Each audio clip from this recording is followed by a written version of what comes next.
Brett, over the course of this 6-game win streak, the team's defensive play has improved significantly. What would you most attribute to the turnaround you guys have seen in that department?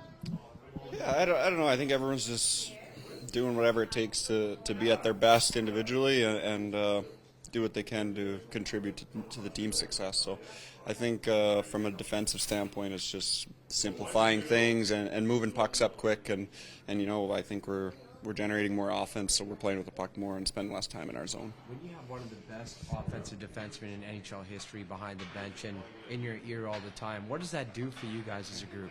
Yeah, it's good. It's been fun since he's got back there. He's just really encouraging for us, and he just he wants us to push ourselves and reach our potential that we all have, and always kind of demanding more out of ourselves, never being satisfied with our game. And yeah, we're having fun back there. How much do guys kind of go out of their way to go pick his brain a little bit and ask him questions? Yeah, I think so, and yeah, more so than that, Koff is he's a good communicator, and he's kind of preached that also to us within our pairs and that. So just talking lots and going back and forth with everything. And like you say, he's got obviously tons of experience and had success, and he sees the game in a certain way, so it's been helpful.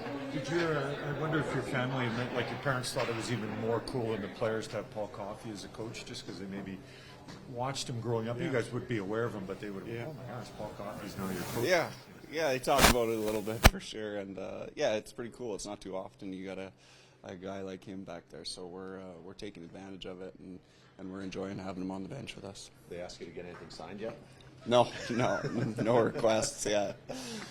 When a defense or a team or a goalie or whatever gets a couple of good games together, does it make the next game a little bit easier when some of that pressure's off, some of that confidence is a little higher than it was before? Yeah, I don't know. It's felt like our hunger and intensity has grown. We're getting that winning taste and what it takes, and when you start playing at that level, it's way more fun than if you're coming in, you're not quite at the peak of your game. It's not as fun. So I think everyone's kind of finding their game a little more individually, and we're having fun and we're playing well.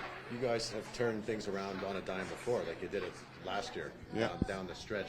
Does that in the back of your heads, you always had that, might not be today, we're going to be able to turn this? Yeah, I think that's what was impressive with our group is no one ever threw in the towel and said, oh, this is the write-off. We know we're an elite team and one of the best in the league, and it was just a matter of time, I think, for us to find our game and get playing there. And we're not perfect. We got things to improve, but we're well on our way.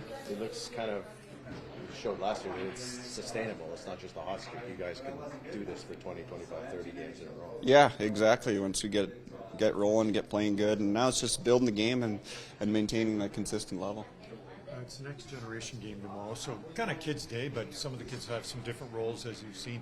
When you were a kid, is it suffice to say you want to be a hockey player? But if you did, was there anything else that maybe you found interesting when you were a kid?